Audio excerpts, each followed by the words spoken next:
Hello everyone, कैसे हैं आप सब। आई होप आप सब अच्छे होंगे। आज की वीडियो में हम जानेंगे कि पुरुषोत्तम मास में पूजा किस प्रकार से करनी चाहिए, पुरुषोत्तम मास के उपाय, तुलसी में जल कब आपको अर्पित करना चाहिए और कब नहीं अर्पित करना चाहिए, तो और दहलीज पूजा आपको किस प्रकार से करनी चाहिए जिससे कि घर में लक्ष्मी का वास जल्दी हो जाए। आइए फ्रेंड्स, अब जान लेते हैं पुरुषोत्तम मास के उपाय। तो प्रतिदिन सुबह स्नान करके आपको भगवान विष्णु की पूजा करनी है। ओम नमो भगवते वासुदेवाय मंत्र का आपको जाप करना है। विष्णु सहस्त्र नाम या गीता का पाठ भी इस दिन करना शुभ माना जाता है। तो आप दीप दान भी आप शाम को कर सकते हैं। तो तुलसी में आपको घी का दीपक जलाना है, तुलसी में आपको जल भी अर्पित करना है और परिक्रमा भी आपको जरूर लगानी है तुलसी माता की। तो आ जाते हैं फिर हम मंदिर में ये पुरुषोत्तम मास चल रहा है तो इसमें दीपदान का अत्यधिक ज़्यादा महत्व होता है। तो आप अगर मिट्टी के दिए जला रहे हैं तो फिर आप कोरे दिए ले लें, तो आप मिट्टी के दिए ही प्रज्वलित करें। नहीं तो अगर आप पित्तल के दिए जलाते हैं तो उनको आप धुल के साफ करके उनको यूज़ कर सकते हैं। तो इसमें 33 दियों का अत्यधिक ज़्यादा महत्व होता है।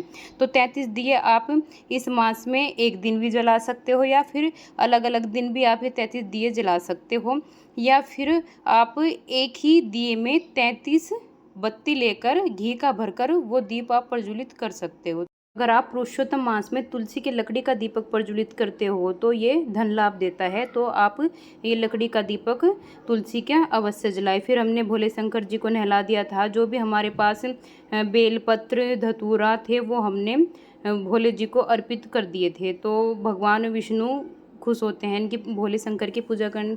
तो भोले शंकर की पूजा आप विशेष रूप से आपको करनी चाहिए। फिर हमने तुलसी की दीपक का जो लकड़ी का दीपक बनाया था वो हमने प्रज्वलित कर लिया है। तो सबसे पहले आप वो प्रज्वलित करके रखें पूजा स्टार्ट होने से पहले, क्योंकि दीपक ही केवल एकमात्र आपके पूजा का साक्षी होता है। तो लड्डू गोपाल को और विष्णु भगवान को तुलसी की लकड़ी का दीपक बहुत ही पसंद होता है। वे हजारों करोड़ों वर्ष तक खुश हो जाते हैं एक तुलसी की लकड़ी के दीपक से। तो फिर हमने उसके बाद सभी जो देवी देवताएं भगवान जी बैठे तो सबको फूल हमने अर्पित कर दिए हैं। तो फूल आपके पास कोई भी हो आपको मंदिर में डेली अर्पित करने चाहिए। इससे क्या एक धीमी धीमी खुशबू सी होती है। और आजकल तो ये वाइट फूल बहुत ही खिल रहे हैं, तो आप ज़रूर से लेके आएँ और अपने डेली पूजा में ये फूल रखें। और फिर हमने इत्र सेवा दे दी थी, थोड़ी थोड़ी सी आपको डेली इत्र सेवा भी दे देनी चाहिए। तो इत्र सेवा देने के बाद हमने चंदन का तिलक कर दिया था सभी भगवान को।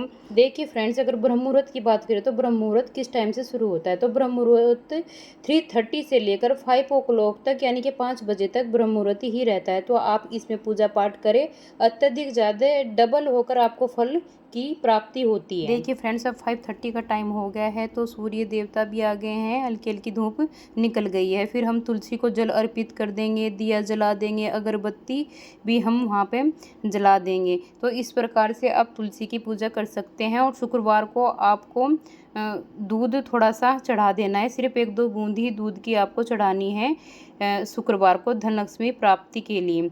आपको डेली डेली दूध तुलसी में नहीं डालना है, इससे आपकी तुलसी खराब हो जाएगी, उसमें कीड़ा लग जाएगा। तो इस प्रकार से हम सिंपल जल डालकर तुलसी की डेली सेवा कर सकते हैं। देखिए फ्रेंड्स, आपको रविवार को एकादशी वाले दिन और ग्रहण के समय भी आपको तुलसी में जल अर्पित नहीं करना चाहिए। इस बात का आपको विशेष ध्यान रखना है। जो भी आपको फूल मिल जाए वो आप अर्पित कर सकते हैं, या फिर आप एक दिन पहले ही फूल तोड़कर मंगवा कर रख लीजिए फ्रिज में, तो वो आप सुबह के टाइम चढ़ा सकते हैं। क्योंकि सुबह को फूल नहीं मिलते हैं ना, तो 4 बजे 5 बजे फूल कैसे मिले, तो आप पहले से ही मंगा के रख लें। फिर उसके बाद हम आ जाते हैं दहलीज पे।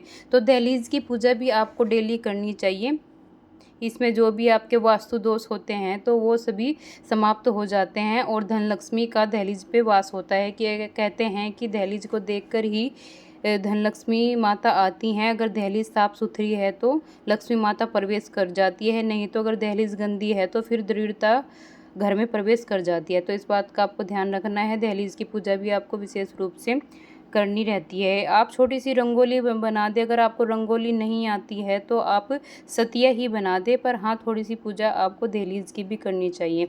अच्छा, शाम के समय दहलीज पे आपको दीपक जलाना चाहिए। आप सुबह के टाइम तो अगरबत्ती जला सकते हैं, पर शाम को आप दीपक दहलीज पे प्रज्वलित कर लेना चाहिए आपको। देखिए फ्रेंड्स, अब सूर्य देवता जी भी आ गए हैं। सूर्य के आप दर्शन कर ले। सुबह सुबह इतना मनमोहक दृश्य मिलता है। कोयल बोलती है, चिड़िया चहकती है। तो सुबह सुबह आप जल्दी उठें और जल्दी उठ के ही आपको अपना पुण्य अर्जित करें। पुण्य अर्जित कैसे कर सकते हैं? चिड़िया को दाना डालें।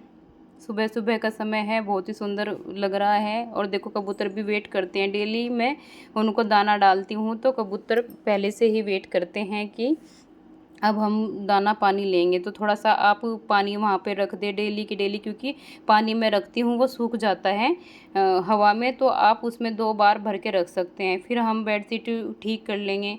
बच्चे भी उठ गए थे तो बेडशीट हमने सीमेंट के सब कुछ ठीक करके उसके बाद हम आ गए थे किचन में। तो किचन में मैं लड्डू गोपाल जी के लिए प्रसाद बना रही हूँ। तो प्रसाद का भोग लगकर ही हम सब सेवन करते हैं। देखिए फ्रेंड्स, आपको तुलसी के बारे में मैं बता देती हूँ। तुलसी आपको गेट के पास ही लगानी चाहिए, जिससे कि तुलसी की जो हवा है तो वो आपके गेट के में अंदर रूम में सीधी प्रवेश कर जाए, और जिससे कि सकारात्मक ऊर्जा आपके गेट के आसपास या घर में अंदर प्रवेश हो सके और नकारात्मक ऊर्जा आपके घर से बाहर चली जाए।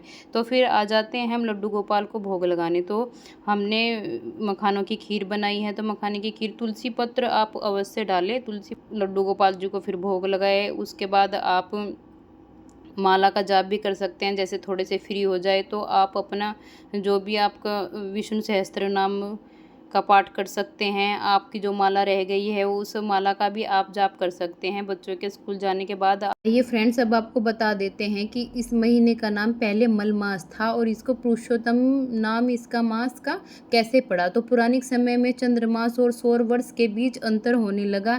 इस अंतर को संतुलित करने के लिए लगभग हर 3 साल में एक महीना अतिरिक्त महीना आता है। तो लेकिन उस महीने में कोई भी शुभ कार्य, विवाह, गृह प्रवेश आदि नहीं किए जाते थे, इसलिए सभी उसे तुच्छ समझकर मलमास कहने लगे। कथा के अनुसार दुखी होकर वह महीना भगवान विष्णु के पास गया और बोला, सब मेरा अपमान करते हैं, मेरा कोई स्वामी नहीं है। तब भगवान विष्णु ने उसे मास को अपना नाम और सम्मान दिया। भगवान विष्णु का एक नाम पुरुषोत्तम है, जिसका अर्थ है सर्वश्रेष्ठ पुरुष। तो भगवान ने कहा, अब यह महीना मेरे नाम से जाना जाएगा। जो भी इस मास में पूजा, जप, दान, व्रत और भक्ति करेगा उसे विशेष पुण्य मिलेगा। तो तभी से मलमास का नाम पुरुषोत्तम मास पड़ गया और यह अत्यंत पवित्र माना जाता है। तो फ्रेंड्स, आपको आज की पुरुषोत्तम मास की वीडियो ये कैसी लगी कमेंट करके ज़रूर बताना। लाइक करें, शेयर करें, सब्सक्राइब करें और वीडियो को ज़्यादा से ज़्यादा प्यार दें। हर हर महादेव। जय हो विष्णु भगवान की, जय लक्ष्मी माता की।